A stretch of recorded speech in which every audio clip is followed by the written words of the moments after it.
은혜 받으실 하나님의 말씀은 민수기 6장 22절부터 26절 말씀, 우리 한 목소리로 읽겠습니다. 시작. 여호와께서 모세에게 말씀하여 이르시되 아론과 그의 아들들에게 말하여 이르기를 너희는 이스라엘 자손을 위하여 이렇게 축복하여 이르되 여호와는 내게 복을 주시고 너를 지키시기를 원하며 여호와는 그의 얼굴을 내게 비추사 은혜 베푸시기를 원하며 여호와는 그 얼굴을 내게로 향하여 드사 평강 주시기를 원하노라 할지니라 하라. 아멘. 주 예수 그리스도의 은혜와 평강이 여러분에게 넘쳐나기를 축복합니다. 자, 오늘은 하나님이 원하시는 것, 이런 제목으로 함께 저와 여러분의 은혜를 나누도록 하겠습니다. 2021년을 맞고 우리가 1월을 이제 맞았는데 벌써 1월의 마지막 날이 되었습니다. 그래서 오늘은 여러분에게 하나님의 그 축복의 말씀을 전하도록 하겠습니다. 우리가 읽었던 본문 말씀은 주의 종 모세에게 하나님이 하신 말씀이에요. 너는 대제사장 아론과 그 아들들에게 가서 이스라엘 자손에게 이렇게 축복하거라 하면서 주신 말씀이에요. 그래서 아론의 축도 이렇게 불리기도 합니다. 하나님께서는 자기의 이스라엘 백성들, 그들에게 약속의 땅을 주시고 그 약속의 땅을 향하여 갈 때에 정말 주님만 의지하고 주님 말씀만 붙잡고 그걸 이행하면서 그 길을 간다면 하나님께서는 그 언약을 반드시 지켜주신다고 그렇게 말씀하셨어요. 그래서 대제사장 아론을 통해서 너희가 그 약속의 땅에 가는 그 모든 기간 동안 너희가 나를 떠나지 않고 내 말을 준행하며 가면 나는 너희를 이렇게 축복할 것이다. 그것이 바로 오늘 본문의 말씀인 것입니다. 자, 이 구약의 대제사장은 바로 신약의 말씀의 성취로 오신 예수 그리스도를 의미합니다. 그래서 신약 시대 때 대제사장으로 오신 예수 그리스도 안에서 지금도 저와 여러분에게 동일하게 이루어지는 불변하는 하나님의 약속입니다. 할렐루야. 쉽게 말하면 그 축복은 변함이 없다는 거예요. 하나님이 오늘 말씀을 통해서 저와 여러분에게 주시는 이 복은, 약속은 변함없이 우리에게도 주어진다는 것입니다. 할렐루야. 여러분, 한동안은 제가 이렇게 축복에 대해서 말씀을 안 했지만 오늘 이제 1월을 마지막 보내면서 정말 주님은 우리에게 복을 주시는 분이에요. 근데 많은 사람들이 이 복을 너무 강조하다 보니까 기복신앙, 그냥 예수님은 제껴두고 그저 나만 잘 되고 그저 뭐 자식들만 잘 되고 이런 쪽으로만 가다 보니까 문제가 된 거지. 사실은 진짜 복을 주는 그런 종교는 우리 기독교밖에 없어요. 할렐루야. 진짜 복은요, 예수 그리스도를 통해서, 교회를 통해서 나가는 거예요. 그래서 오늘 말씀을 우리가 붙잡고 저와 여러분도 천성을 향해 지금 가고 있잖아요. 천국 길을 지금 걸어가고 있잖아요. 그 길을 갈 때에 하나님께서도 오늘 동일하게 우리에게 복된 말씀을 주시는 거예요. 그래서 저와 여러분이 말씀을 통해 그 하나님이 원하시는 것은 무엇인가 은혜 받으시기를 주의 이름으로 축원합니다. 자, 하나님이 원하시는 것은 무엇일까요? 첫 번째는 복을 주시고 지키시기를 원하십니다. 자, 우리 24절 말씀 함께 읽습니다. 시작. 여호와는 내게 복을 주시고 너를 지키시기를 원하며. 아멘. 자, 사랑하는 여러분, 하나님이 저와 여러분에게 원하시는 것은 우리에게 복을 주시고 우리를 지켜주시기를 원하세요. 할렐루야. 여호와는 내게 복을 주시고, 여기 보니까 말씀의 24절부터 26절까지 여호와는 세 번씩 반복해서 말씀하고 있어요. 복의 주체가 누구라는 거예요? 여호와, 즉 하나님이시라는 거예요. 자, 여러분, 진짜 복은요 오직 창조주요 우리의 주가 되시는 하나님으로부터 옵니다. 할렐루야. 다른 곳엔 복이 없어요. 근데 많은 사람들이, 세상 사람들이 다 복을 받길 원하죠. 그러니까 세상 사람들이 복을 구하는 방식은 어떤 것들입니까? 우리가 쉽게 볼 수 있는 이제 절이라든지 이런 데 가서 부처 앞에 이제 빌죠. 기도를 하죠, 그들도. 그리고 또 산에 가서 뭐 산신에게 빌린다든지 그런 것들이 있고요. 또 연초가 되면 어떻습니까? 우리는 송구영신 예배로 하나님 앞에 예배를 드리잖아요. 그런데 많은 사람들은 다 바닷가로 떠나요. 그래서 일출이 떠오를 때 그때 복을 비는 거예요. 그러면 뭐 소원이 이루어진다. 하나님의 피조물인 해가 우리에게 복을 주겠어요? 그 다음에 또 밤하늘에 달을 보면서 비는 사람이 있어요. 그리고 별을 보면서 그 별에게 복을 비는 사람들이 있습니다. 어떤 사람들은 별똥별이 뚝 떨어질 때 야, 저때 소원을 빌어야 돼. 그럼 반드시 이루어진다 하면서 거기에 또 복을 비는 사람이 있고요. 또 어떤 유적지나 이런 데 가다 보면 연못 같은데 동전을 던지면서 복을 구하는 사람들도 있어요. 그러니까 얼마나 많은 사람들이 복을 받기를 원해요. 그렇죠? 행복하길 원하잖아요. 그런데 그런 것들이 복을 가져다 줍니까? 한낱 마음의 그냥 소원일 뿐이에요. 바람일 뿐이죠. 그것으로 그냥 그치는 거예요. 그런데 우리 하나님은요, 실제적으로 우리에게 복을 주십니다. 할렐루야. 복의 근원이세요. 그분으로부터 복이 흘러나온다는 거예요. 그래서 주님은 우리에게 복을 주시기를 원하신다는 거예요. 할렐루야. 얼마나 감사한 일인지 몰라요. 복을 주시고 이 복 안에는 현세적인 복이 포함됩니다.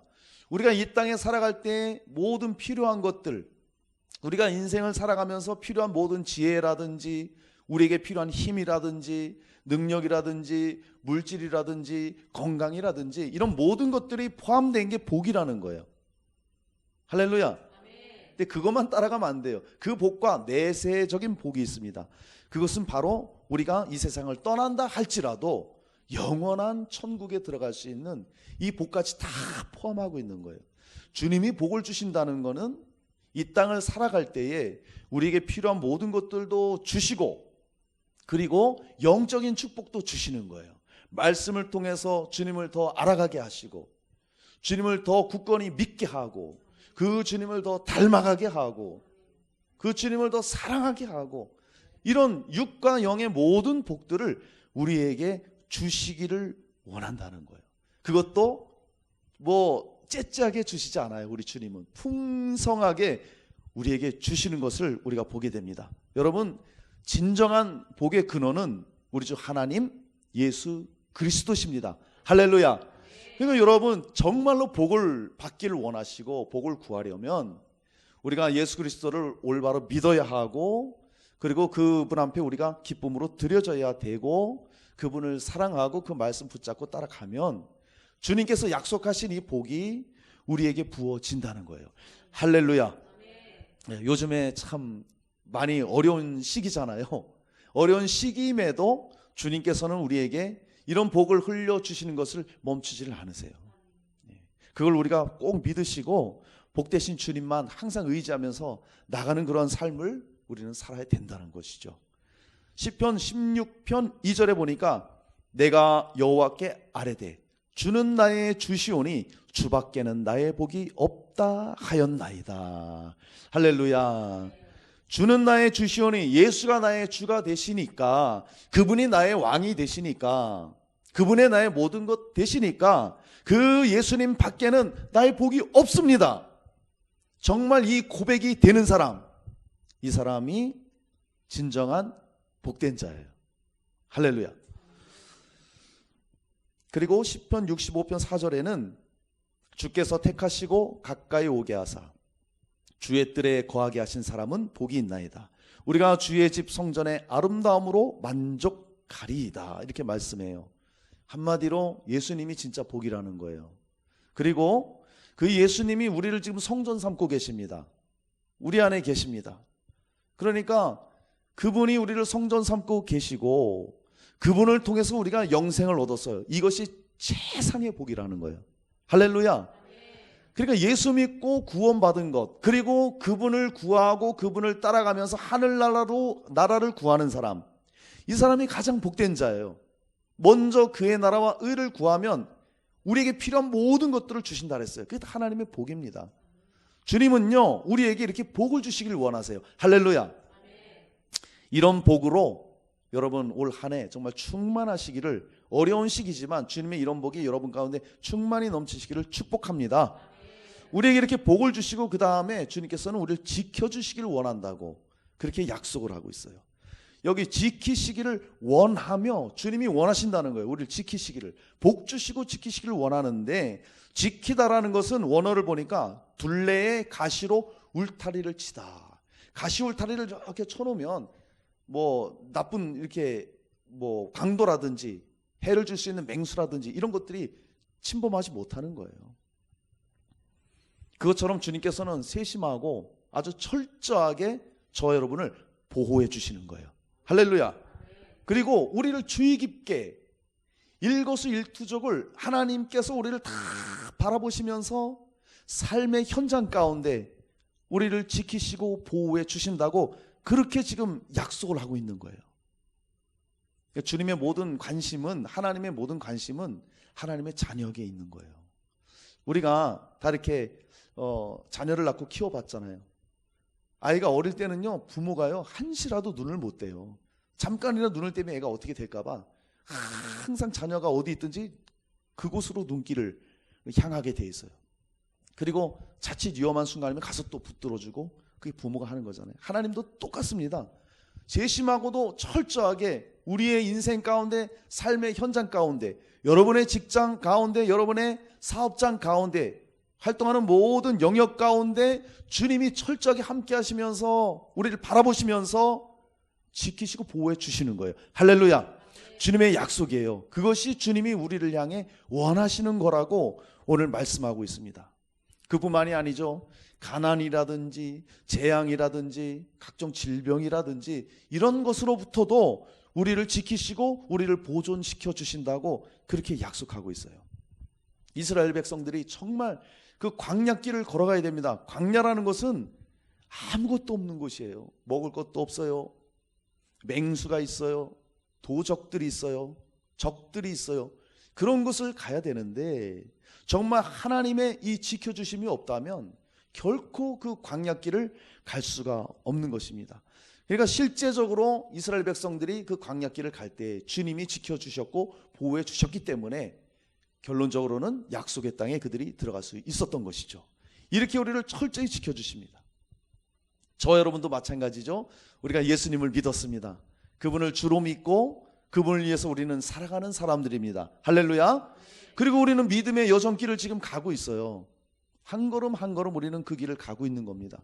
그 길을 갈 때에 정말 우리가 고백할 수밖에 없는 것은 주님의 은혜와 그분의 보호하심과 그분의 지켜주심이 없다면 우리는 정말 쓰러질 수밖에 없는 거예요. 안 그렇습니까? 우리는 연약해요.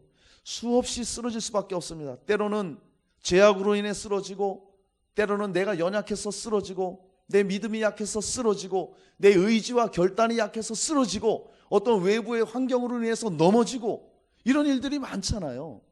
그럴 때 주님께서는 한시도 우리에게 눈을 띄지 않으시고 그곳에서 일어날 수 있도록 손을 붙잡아 주시고 일으켜 주셔서 끝끝내 그 믿음의 길을 끝까지 갈 수 있도록 우리를 그렇게 지켜주시고 보호해 주신다는 거예요.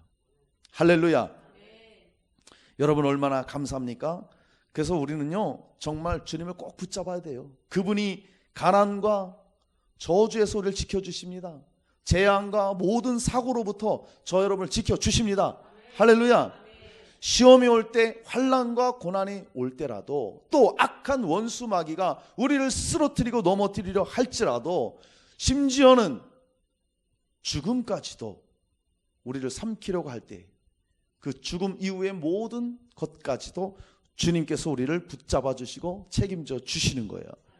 할렐루야. 그게 하나님이 오늘 저와 여러분에게 주시는 약속이고 하나님이 우리에게 원하시는 거예요. 좋으신 하나님이시죠? 할렐루야. 우리 주님은 이렇게 복 주시기 원하시고 우리를 지켜주길 원하세요. 이 하나님의 보호와 이 안전은요, 이 약속은요 결코 변함이 없습니다. 결코 변함이 없고 끝까지 우리에게 그 약속을 지켜주시는 거예요. 신명기 33장 12절에 보니까 베냐민에 대하여는 일렀을 때 여호와의 사랑을 입은 자는 그 곁에 안전히 살리로다. 여호와께서 그를 날이 마치도록 보호하시고 그를 자기 어깨 사이에 있게 하시리로다. 얼마나 하나님께서 철저하게 안전하게 보호하는지를 이 말씀을 통해 우리는 알 수 있습니다. 하나님 사랑 입은 자는요, 그 곁에서 안전하대요. 우리는 하나님의 사랑, 예수 그리스도의 은혜를 입은 자예요. 그러면 우리는 그 곁에서 안전해요. 그 어떤 것도, 천사도, 생명도, 그 어떤 것도 하나님의 사랑에서 우리를 끊어낼 수 없는 거예요. 그렇게 약속해 주셨습니다.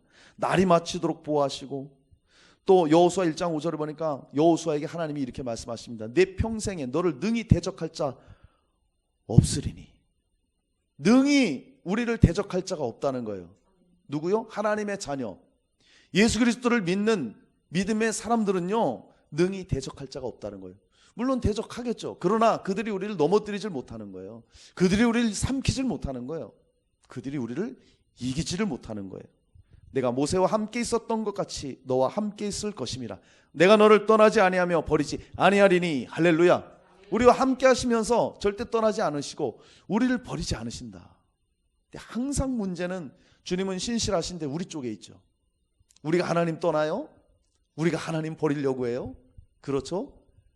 그런데 우리가 그러지 않는 한 하나님은요, 절대 우리를 떠나지 않고 버리지 않으세요. 그렇게 약속을 하십니다. 또 시편 37편 28절에 여호와께서 정의를 사랑하고 그의 성도를 버리지 아니하심이로다. 그들은 영원히 보호를 받으나 악인의 자손은 끊어지리로다.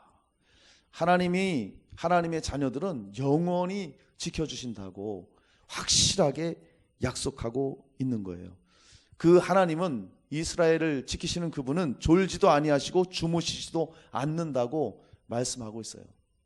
우리가 부모로서 자녀들을 지켜주는 데는 한계가 있지 않습니까?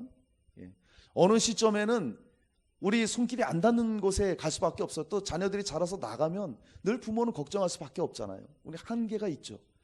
근데 하나님은요, 하나님의 자녀들을 어디 있든지 어디를 가든지 무엇을 하든지 계속해서 주시하면서 함께 계시면서 지켜주신다는 거예요. 할렐루야. 그러니까 우리가 자녀들을 밖에 내놔도 걱정을 안 하는 거예요. 왜요? 내 손은 미치지 않지만, 내 손길은 미치지 않지만 하나님이 우리의 자녀를 지켜주신다. 그 확신이 있기 때문에, 그 믿음이 있기 때문에 우리가 살아갈 수 있는 것이죠. 그렇게 우리를 졸지도 않고 주무시지도 않으면서 지키시고 우리를 보호해 주신다고 철저하게 그렇게 약속해 주시는 것입니다. 그 사례를 우리는 성경을 보면 알 수 있죠. 이스라엘 백성들이 애굽에서 430년 동안 종살이 했어요. 종살이. 비록 종살이였지만 그 종살이 하는 동안에도 주님이 붙들어 주셨어요. 나중에 너무 힘들어서 그들이 부르짖었을 때 주님께서 그 기도를 들으시고 모세를 보내서 출애굽을 시킵니다. 출애굽할 때에 홍해에 다다랐죠. 앞엔 바다예요. 뒤에는 바로의 군사들이 쳐들어옵니다. 뭐 사면초가죠. 어떻게 피할 수가 없는 거예요. 그런 상황 가운데 어떻게 합니까? 하나님께서 바다를 열어주시죠. 그래서 홍해를 건너가게 하시고, 그리고 악한 바로의 군대들은 다 물에 수장시켜서 끝내는 거예요. 그렇게 우리를 지키시는 거예요. 그렇게 우리를 보호해 주시는 거예요. 뿐만 아니죠. 그들이 광야에 들어섰습니다. 광야에 들어섰을 때 얼마나 낮에는 덥고요. 막 낮에는 50도까지 올라갑니다. 우리는 30도만 넘어도 헐떡헐떡 하는데 50도의 그 더위를 만나봐요. 죽을 맛이죠. 물도 없어요. 그럴 때 구름 기둥으로 그들에게 그늘을 주시고, 밤에는 또 기온차가 너무 심해요. 너무 추워요. 그때는 또 하나님 불기둥으로 그들을 따뜻하게 보호해 주시고 지켜주신다는 거예요. 갈에서 물이 없어서 죽을 것 같아요. 반석을 쳐서 물을 내주십니다. 그래서 그들을 또 먹이시고 지켜주십니다. 할렐루야. 성경의 그런 모든 일들을 보면 하나님께서 그렇게 철저하게 하나님의 그 백성들을 지키시는 것을 우리는 보게 됩니다. 그뿐만이 아니에요. 사사 시대 때에도 얼마나 외적들의 침입을 많이 받습니까? 물론 죄를 졌죠. 그럴 때 사사를 통해서 이스라엘 백성들 또 구원해내고, 바벨론 포로 있을 때에도 그 포로 기간 중에 하나님께서 하나님의 자녀들 다니엘과 그 세 친구들을 사자굴로부터 풀무불로부터 철저하게 그들을 보호해 주시는 거예요. 지켜주시는 거예요. 그 주님께서 우리의 모든 삶의 여정을 함께 하시면서 그렇게 우리를 지켜주시는 거예요. 우리의 삶을 여러분 한번 뒤돌아보세요. 주님이 지켜주신 겁니다. 가만히 생각해 보세요. 우리가 지금 살고 있는 이 모든 순간을 돌아보면 그것은 다 하나님의 은혜였어요. 하나님이 우리를 보호해 주시고 지켜주셨던 거예요. 그것을 우리는 알아야 됩니다. 언제까지 하나님이 우리를 그렇게 지키십니까? 천국에 이를 때까지 모든 환난 가운데서도 우리를 그렇게 지켜주신다고 말씀하고 있어요.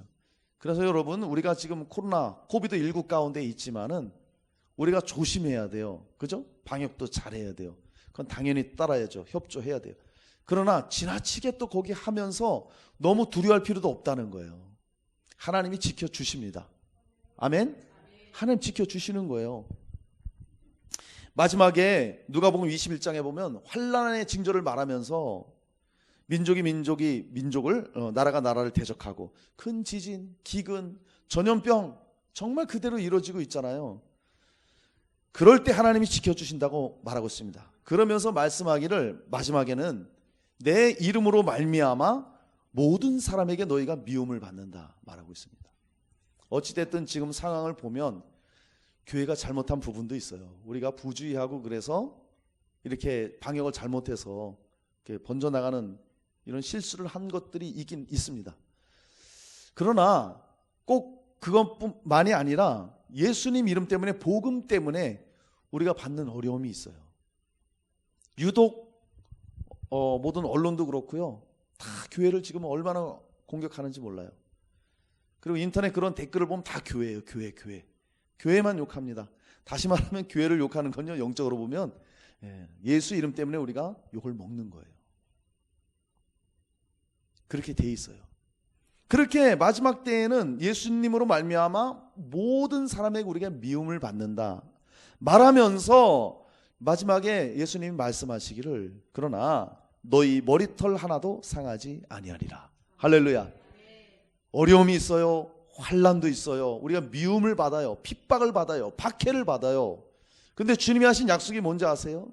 너희의 머리털 하나도 상하지 않는다 말하고 있는 거예요. 그것은요, 우리를 아주 철저하게 보호하신다는 거예요. 그 누구도 우리를 주님의 손에서, 그 구원에서, 그 영원한 그 생명에서 아무도 우리를 빼앗아갈 수 없다는 거예요. 할렐루야. 이렇게 우리를 지키신다고 주님이 약속하셨고 그렇게 우리를 보호해 주시는 것입니다. 마지막 대환란 때에도 계시록에 가보면은 두 증인과 해 입은 여자를 보호한다. 두 증인은 누구입니까? 주의 종들이고, 해 입은 여자는 누구예요? 교회 여러분들 철저하게 지켜주신다고 약속하셨습니다. 사랑하는 여러분, 정말 하나님의 이런 복과 그리고 그분의 지키심과 이 보호가, 이 약속이 여러분 모두에게 넘쳐나기를, 그리고 믿음으로 취하시기를 주님의 이름으로 축원합니다. 자, 하나님이 원하시는 것 두 번째는요, 우리에게 하나님은 은혜를 베푸시기를 원하십니다. 자, 우리 25절 말씀 함께 읽어요. 시작. 여호와는 그의 얼굴을 내게 비추사 은혜 베푸시기를 원하며. 아멘. 자, 사랑하는 여러분, 하나님이 원하시는 것은요, 저와 여러분에게 은혜 베푸시기를 원하십니다. 자, 본문 말씀 우리 읽은 거 보니까 그 얼굴을 내게 비추사. 하나님의 얼굴이라는 것은 우리처럼 이런 얼굴이 아니고요, 그분의 인격과 그분의 성품과 전 인격을 나타내는 거예요. 그러니까 하나님의 얼굴이 그분께서 우리에게 항상 비치면서 그분의 생명과 그분의 구원과 그분의 기쁨을 항상 우리에게 주신다는 거예요. 그게 바로 그 얼굴을 우리에게 비춘다는 뜻입니다. 그러니까 하나님께서는 약속의 백성들에게, 언약 백성들에게 그분의 사랑, 그분의 은혜, 그분의 보호하심, 이 얼굴을 항상 비추시면서 절대 그 얼굴을 돌리시지 않겠다고 우리에게 지금 약속하고 축복하시는 거예요. 그 얼굴을 내게 비추사. 이거 비추다라는 것은 영광스러운 이런 뜻이에요. 깜깜한 밤길 갈 때에 촛불에다 하나 딱 켜보세요. 주위를 환하게 밝히잖아요. 저도 어릴 적에 읍내에서 우리 집이 좀 떨어져 있었는데 한 밤 8시 되면 깜깜합니다. 그래서 읍내에서 이제 집을 가는데 정말 칠흑 같은 밤이에요. 그때 이제 어머님이 조그만 랜턴을 가지고 이렇게 탁 비치면서 가는 거예요. 그러면 환해지는 거예요. 어둠이 물러가고 두려움이 떠나가는 것이죠. 하나님이 우리에게 얼굴빛을 그렇게 비춰주신다는 거예요. 제가 이제 전에 있던 교회에서 차 운행을 할 때 시골에 살던 아이가 있었어요. 그 아이 집에 이렇게 차 운행을 이제 하러 갔습니다. 저기 서원에 오크밸리 근처에 있던 데인데, 거기는 이제 차 운행을 가요. 차 운행을 가면 그 집이 좀 옛날 집이에요. 옛날 집이라 좀 방안이 좀 어둡고 그래요. 데려다 주고 어느 날인가 방문을 딱 열었는데 이 바퀴벌레가 새카매. 근데 문을 딱 여는 순간 빛이 확 들어가잖아요. 촤악 하더니 싱크대 밑으로 다 들어가는 거예요. 제가 눈을 의심했어요. 난 태어나서 바퀴벌레 그렇게 많은 거 처음 봤어요, 진짜. 그게 싱크대 밑으로 촤악 들어가는 거예요. 자, 어두운 가운데 있다가 문을 열고 빛이 들어가니까 이 바퀴벌레가 다 물러가는 거예요. 마치 그것처럼 하나님의 의와 그 영광의 빛, 예수 그리스도의 그 은혜의 빛이 우리 영혼의 빛이잖아요. 그러면 우리를 붙잡고 있는 모든 어둠이 물러가는 거예요. 견디질 못해요. 여러분, 어둠이 빛이 비치면 어둠이 견딥니까? 즉각 물러가죠. 깜깜한 방에 여러분 퇴근하고 깜깜한 방에 집에서 불 한번 스위치 탁 켜보세요. 어둠이 즉시 물러가는 거예요. 그것처럼 주님의 영광의 빛, 그 사랑의 빛, 은혜의 빛이 우리 가운데 비치면, 그 얼굴의 빛을 우리에게 비추면 우리 영혼의 모든 어둠이 떠나갑니다. 모든 악한 영들이, 어둠의 영들이 다 떠나가는 거예요. 물러가는 거예요. 그리고 우리 마음 가운데 있던 우울함이라든지, 우리가 또 여러 가지 일들 때문에 낙심할 때 있잖아요. 또 우리가 염려하고 근심하는 그런 삶이 있잖아요. 그럴 때 그 예수 그리스도의 빛이 비춰지고 우리가 그 예수 그리스도를 의지하면 그 모든 어둠들이 즉시 물러가는 거예요. 할렐루야. 이런 은혜를 우리에게 베푸시기를 원하시는 거예요. 그거를 우리에게 약속해 주셨습니다. 은혜 베푸시기를 원한다. 저와 여러분에게 오늘 말씀해 주시는 것입니다.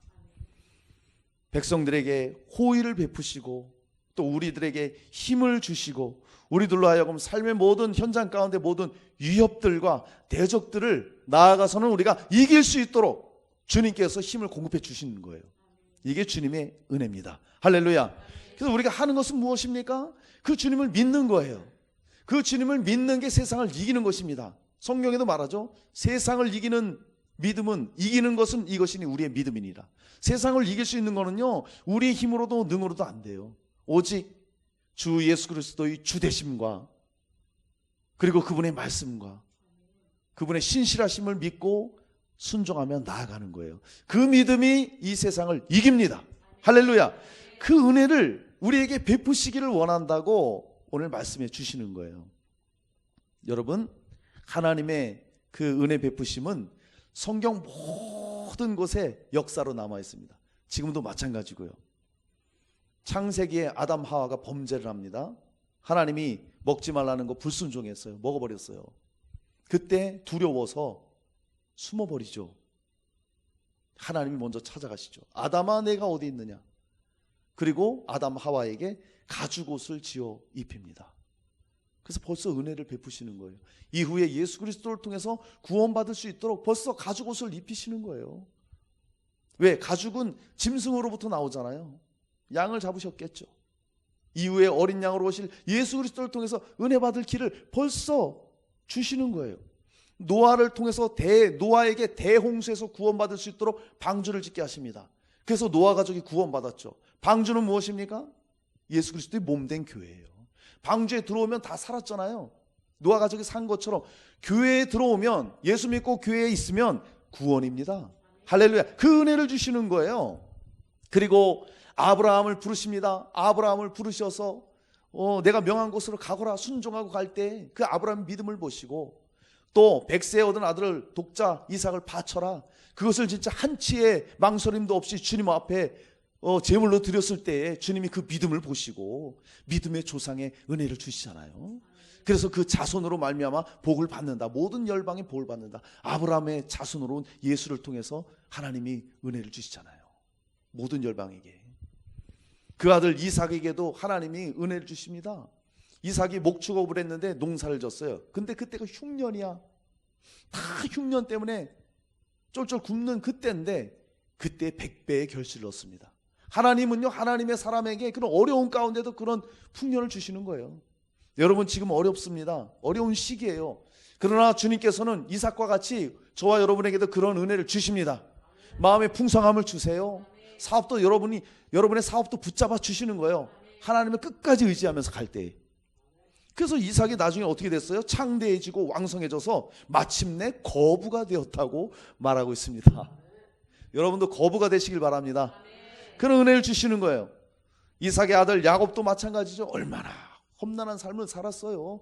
근데 말씀하길 복중에서부터 태중에서부터 은혜를 입었다고 말합니다.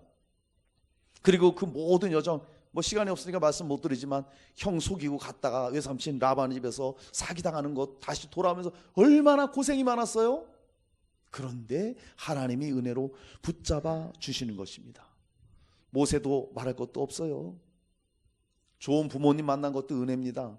그때 히브리 애들을 낳기만 하면 다 죽여버렸거든요. 다 죽여라. 아들은 다 죽여라. 바로가. 히브리 민족들이 너무 번성하니까, 두려우니까. 그런데 좋은 믿음의 부모 만나서 갈대 상자에 넣어서 강물에 띄웠는데 하나님의 은혜로 하필이면 애굽의 공주가 목욕하러 나왔다가 그거 받아가지고 가잖아요. 그래서 애굽의 왕국에서 40년 동안 왕궁 교육을 받아요. 준비되는 거죠. 또 일 때문에 쫓겨났다가 미디안 광야에서 40년 훈련받고 이후에 다시 돌아와서 이스라엘 백성을 인도에서 40년 동안 광야길을 인도에 갑니다. 이게 하나님의 은혜예요. 하나님의 은혜. 우리가 꼭 알아야 될 것이 있습니다. 여러분, 우리가 하나님의 은혜다 그러면은 마치 우리의 삶 가운데 아무런 일도 없고 그저 힘든 일도 없고 그냥 편안하게 사는 거, 이걸 은혜라 생각하면 안 돼요. 성경 어디에도 믿음의 사람들도요 그렇게 산 사람이 없어요. 다 어려움이 있었어요. 다 환난이 있었고 다 고난이 있었고 핍박이 있었고 무수한 그런 어려움들이 있었어요. 근데 하나님의 은혜는요 그 안에서 하나님 은혜가 주어지는 거예요. 결국에는 그 안에서 요동하지 않고 그 안에서 믿음을 지키게 하시고 그 믿음으로 그 모든 어려움들을 이겨나가고 돌파할 수 있는 그런 것들이 은혜라는 거예요. 할렐루야. 여러분, 그런 은혜를 우리가 누릴 수 있어야 됩니다. 어려움이 없고 고난이 없고 환난이 없는 은혜는 있을 수가 없습니다.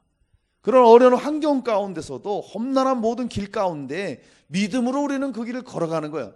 끝까지 우리 하나님을 신뢰하고 그 길을 걸어가는 거예요. 그럴 때 하나님이 은혜를 부어주시는 거예요. 할렐루야.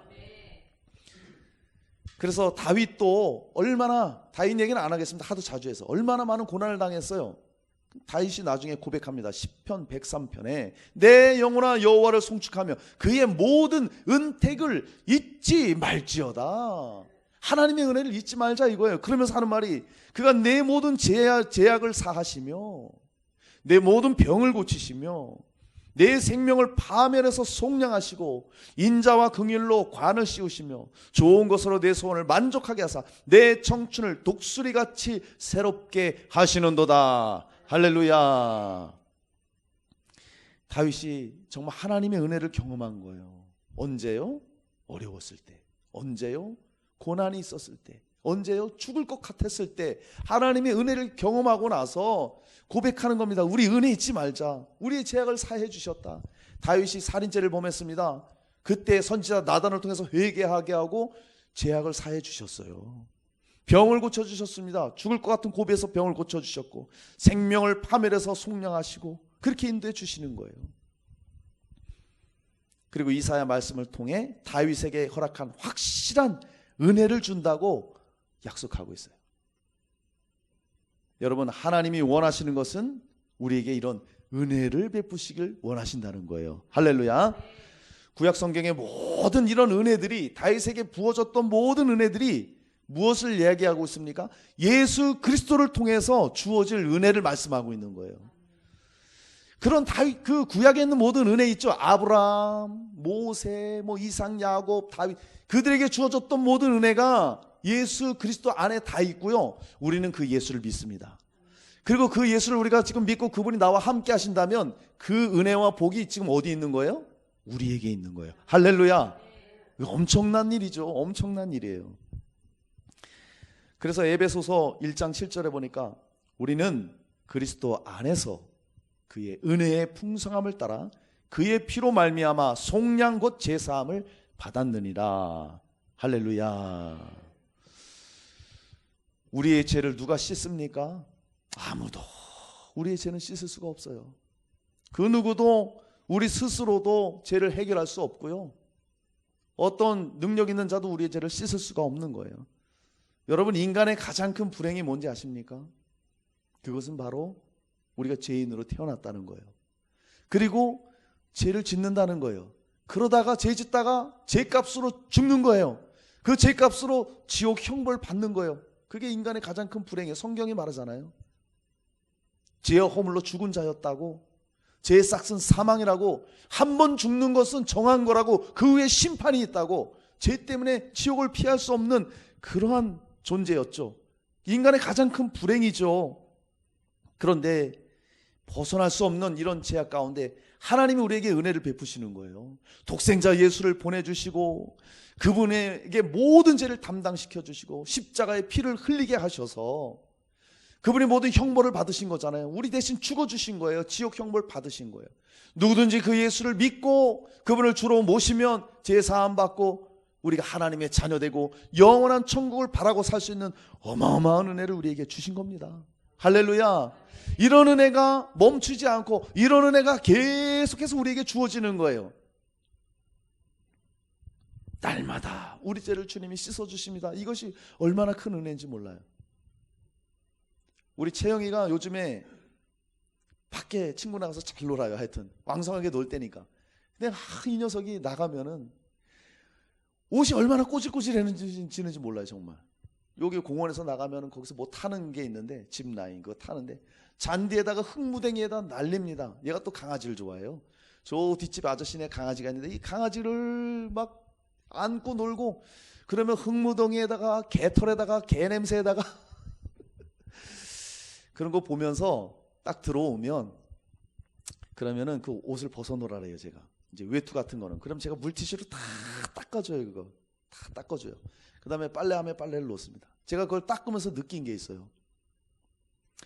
날마다 우리가 살아갈 때 하나님 앞에 이런 죄 저런 죄 내가 더러워질 수 있는데 주님은 날마다 예수님의 보혈로 내 죄를 이렇게 씻어주시는구나.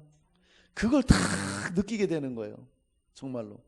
내가 우리 자녀들 더러워지면 아무리 사랑해도 씻겨서 잠자리에 들여보내지 씻겨서 방으로 들여보내지 들어온 채로 그냥 들여보내겠어요? 우리 주님도 마찬가지예요. 우리가 때로는 일하다 보면 우리가 살다 보면 나도 모르게 죄를 지을 수 있고 우리의 영혼에 죄악으로 때가 묻을 수도 있고 그럴 때 우리 주님이 날마다 주님의 보혈로 씻어주시는 거예요. 할렐루야.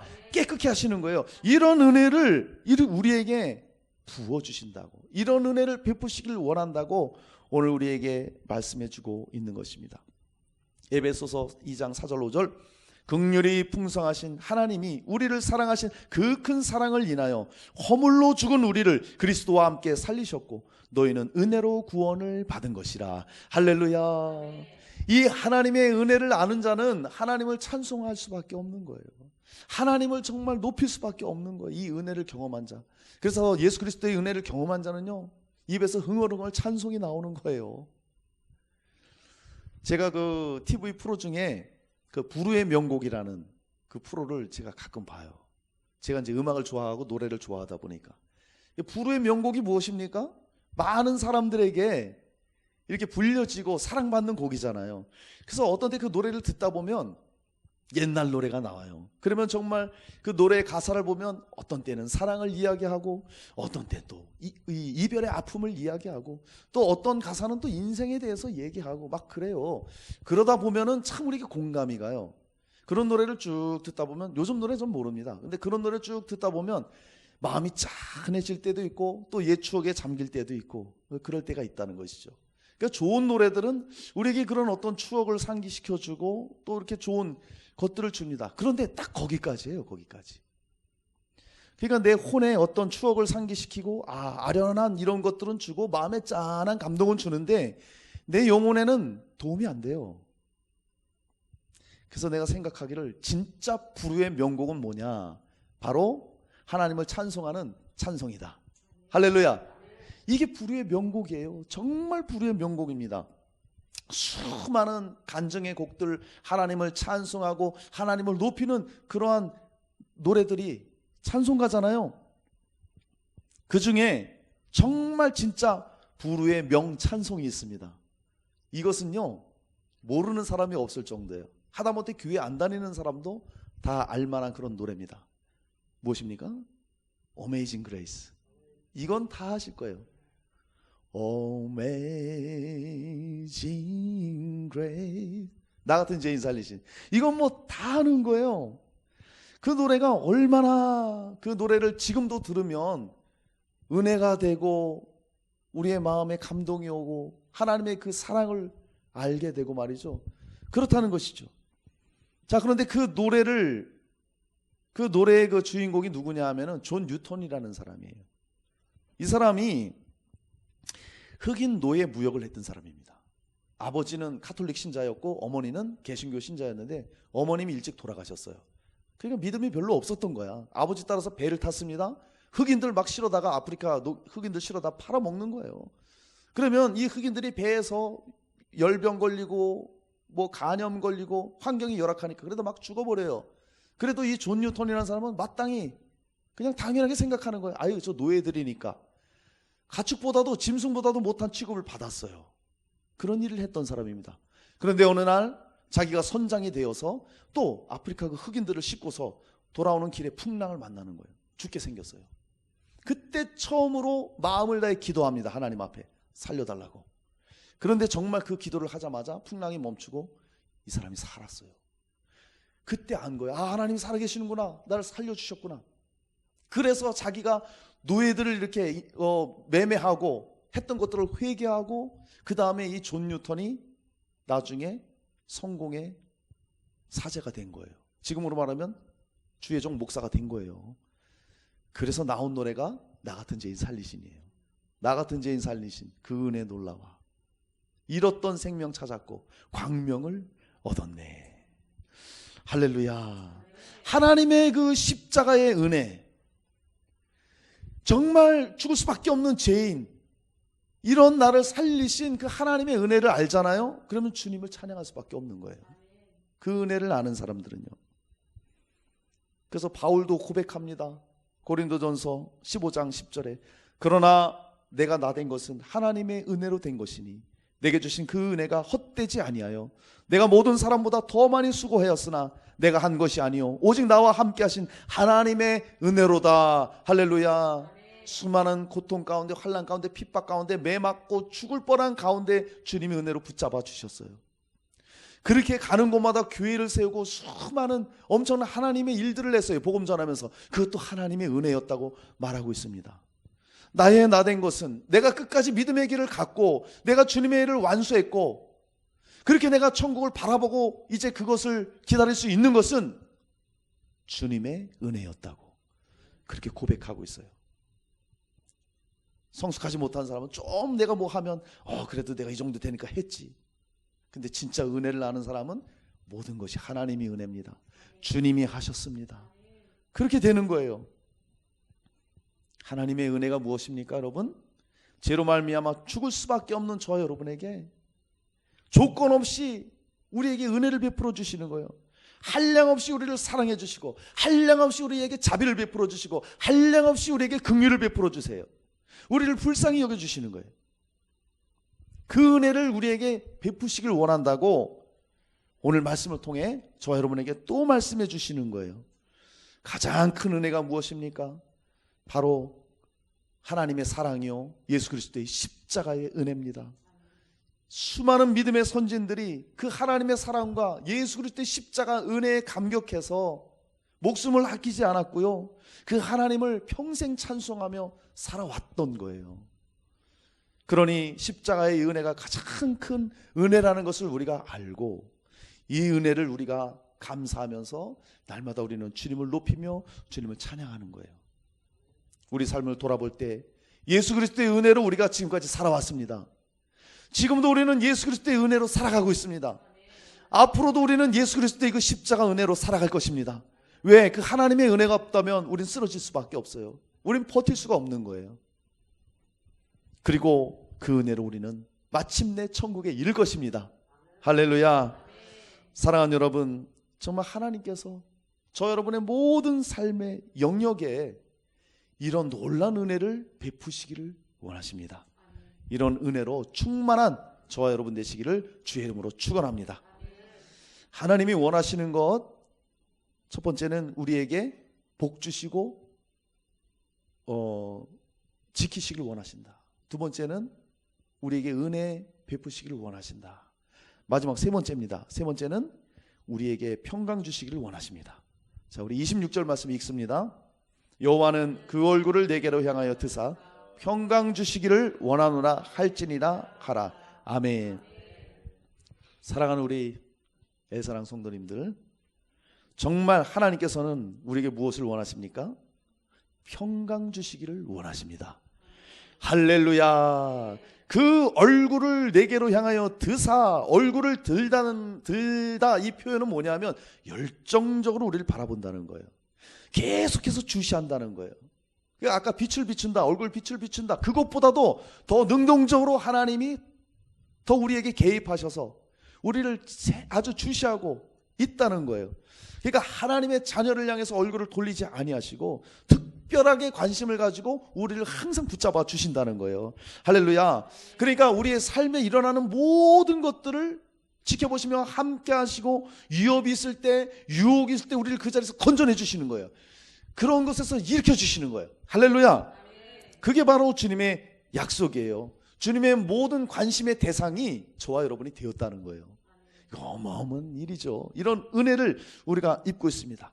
그러면서 그분이 우리에게 말씀하시기를, 어떠한 어려움도 어떠한 위협도 어떠한 세상에 도전이 있다 할지라도 내가 너와 함께 하면서 너희에게 그 가운데 평강 주기를 원한다. 할렐루야. 평강 주기를 원한다. 여기 말하는 평강은요, 안전, 행복, 평안, 이런 뜻이 있어요. 주님이 이것을 우리에게 주기를 원하신다. 그러니까 우리는 평강 생각해 무엇을 원합니까? 아무런 전쟁도 없고 그저 고요한 가운데 사는 것, 이게 이제 뭐 평강 이렇게 생각하잖아요. 근데 여기서 말하는 평강, 그게 아니라는 거예요. 전쟁일지라도, 힘들지라도, 녹록지 않은 삶일지라도 그 안에서 주님이 주시는 평강, 요동하지 않는 것, 주님이 주신 믿음 안에서 요동하지 않고 주님 바라보면서 그 길을 가는 평강, 그리고 주님이 주시는 그 기쁨이 그 모든 환경을 이겨낼 수 있는 그런 능력, 그걸 평강이라고 지금 말하고 있는 거예요. 왜 그럴 수밖에 없습니까? 모든 기쁨과 복의 근원이 하나님이시기 때문에, 예수 그리스도기 때문에. 할렐루야. 여러분, 그래서 저와 여러분은 평안과 편안을 잘 구분해야 됩니다. 편안은 그냥 육체가 일을 좀 덜 하고 이런 걸 편안하다라는 거예요. 그런데 물질이 좀 많고 소유가 많아서 남들보다 편안하게는 살 수 있는 사람이 있습니다. 그렇다고 그 사람 심령 안에 평강이 있느냐? 그건 또 아니에요. 반대로 남들에 비해서 물질적으로는 소유는 좀 적지만, 힘들게 좀 살아가지만 그 사람 심령에는 평강이 있는 사람이 있습니다. 누굽니까? 예수를 주로 믿는 자, 하나님이 우리의 아버지 된 자들은 비록 다른 사람들에 비해서 덜 소유했고 가진 거 없다 할지라도, 어려운 가운데서도, 힘든 상황 가운데서도 그 안에 주님이 주시는 평강이 있어요. 주님이 주시는 평강이 있으니까 기쁨이 샘솟는 거예요. 할렐루야. 그러니까 행복지수가 높은 거예요. 아멘입니까? 이런 은혜를 우리에게 주시길 원한다. 평강 주기를 원한다. 주님이 약속하셨습니다. 예수 그리스도를 믿고 그분이 우리의 왕이 되시고 그분이 우리의 능력이 되시고 주인이 되신다면 그 참 평강을 우리는 실제로 맛보게 되는 거예요. 실제로.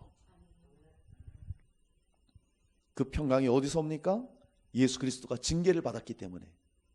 주님이요, 채찍에 맞고요, 십자가에 못 박히고 피를 흘리는 징계를 받아서 우리가 평화를 누린다고 이사야에서 말씀하고 있습니다.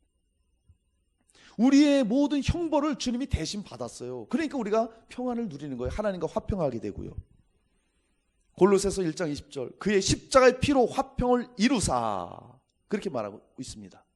하늘에 있는 것들이 그로 말미암아 자기와 화목하게 되기를 기뻐하십니다.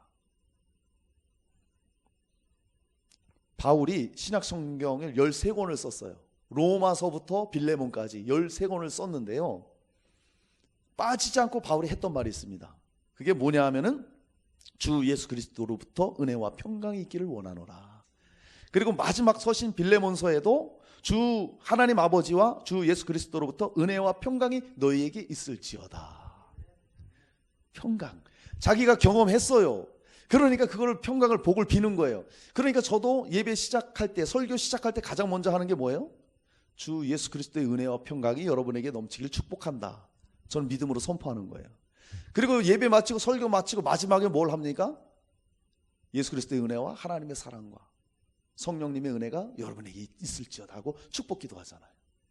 하나님이 평강 주시기를 원하시는 거예요. 할렐루야. 여러분, 우리가 모든 것을 소유했다 할지라도 하나님의 평강이 없다면요, 진정한 행복을 누릴 수가 없는 거예요. 얼마 전에 어느 분으로부터 이런 얘기를 들었습니다. 어떤 분이요, 사업을 하시는데 대한민국 상위 1%예요.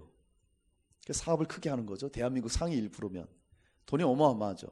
그런데 이분이 부인을 버려두고 외도를 합니다. 외도하는 거예요. 젊은 여자를 만나는 거예요. 근데 이 본처는 몸이 또 불편해요. 쓰러졌어요. 거동이 불편해요. 돈은 많습니다. 집을 정리하는데 침대 밑에 현금으로요 10억이 나왔대요. 침대 밑에 현금 10억. 우리는 뭐 상상할 수 없는 금액이죠. 상위 1%예요. 사업도 크게 해요. 그 남편은 외도를 합니다. 가정이 무너졌어요. 그 부인은 괴로운 거예요. 몸도 불편해요. 근데 돈은 10억씩이나 있어. 자, 보세요 여러분. 모든 사람이 부러워할 만한 그런 소유를 가지고 있습니다. 10억, 현금 10억에다 사업장이 너무나 많아요. 대한민국 1%. 근데 행복이 없다 이거예요. 왜 그럴까요? 소유가 행복을 주는 게 아니거든요. 진짜 참 행복은 하나님으로부터 옵니다. 예수 그리스도로부터 오는 거예요. 할렐루야. 우리는 거기 속지 말아야 돼요.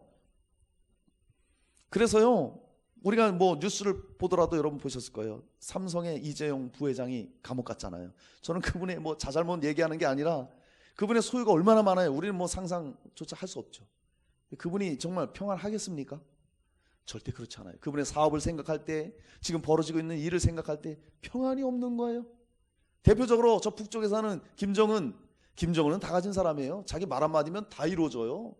뭐 갖다 놔라, 뭐 해라, 이거 해라, 저거 해라, 부숴라 하면 부시고 지어라 하면 져야 되고 다 할 수 있는 사람이에요. 권력과 돈과 뭐 어마어마한 사람입니다. 근데 김정은이요, 잠을 못 자요. 왠지 아세요? 자기가 언제 죽을지 몰라서. 이 부하들이 날 반역하고 언제 죽일지 몰라서, 미국이 언제 들어와서 나를 테러할지 몰라서 잠을 못 잔대요, 제대로. 그러니까 맨날 밤마다 독한 술을 마시고요. 그런데요, 뭘 말합니까? 평강은요, 소유와 권세와 권력, 세상에서 오지 않는다는 거예요. 오직 하나님 예수 그리스도로부터 옵니다. 할렐루야. 그래서 하나님은 우리가 정말 그런 어려운 가운데서도, 이 세상을 살아가는 환난 가운데서도 진짜 평강을 누리기를 원하시는 거예요. 그 평강은 우리가 예수를 믿고 예수 안에 살면서 끝까지 그분을 우리 신뢰하면서 갈 때, 그 평강이 비로소 주어지는 거예요. 여러분 잊지 마세요. 그러니까 주님이 우리를 항상 지켜보시고 우리에게 복을 주시고 항상 은혜를 부어주시면서 우리에게 평강 주기를 원하시는 거예요. 우리 할 일은 무엇입니까? 우리 할 일은요, 그것을 내가 막 가지려고 애쓸 필요가 없다는 거예요. 단 한 가지, 예수 그리스도 안에 붙어 있으면 되는 거예요. 그분을 바라보는 거예요. 그분을 절대 신뢰하는 거예요. 그 말씀, 오늘 주신 말씀대로 절대 신뢰하고 따라가면 그분의 평강이 우리 안에 머무릅니다. 이사야 26장 3절, 주께서 심지가 견고한 자를 평강하고 평강하도록 지키시리니. 심지가 견고한 게 뭐냐 이거예요. 마음이 변치 않는 거예요. 주님이 우리를 향한 그 은혜가 변치 않듯이 우리가 이제 주님께서 우리를 향한 그 사랑과 은혜와 그 약속들을 우리가 딱 붙잡고 우리도 그 마음에 변치 않고 그분을 신뢰한다면 주님의 이 약속의 평강이 우리 가운데 임하는 것입니다. 할렐루야. 할렐루야. 그걸 오늘 약속하고 있는 거예요.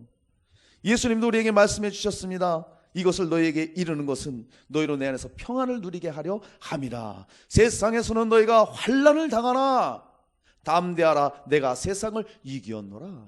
주님도 말씀하시잖아요. 세상에서 너희 편하게 살 것이다가 아니라 세상에서 너희가 환난을 당한다고. 그러나 내가 세상을 이기었으니 너희는 평안하거라. 할렐루야.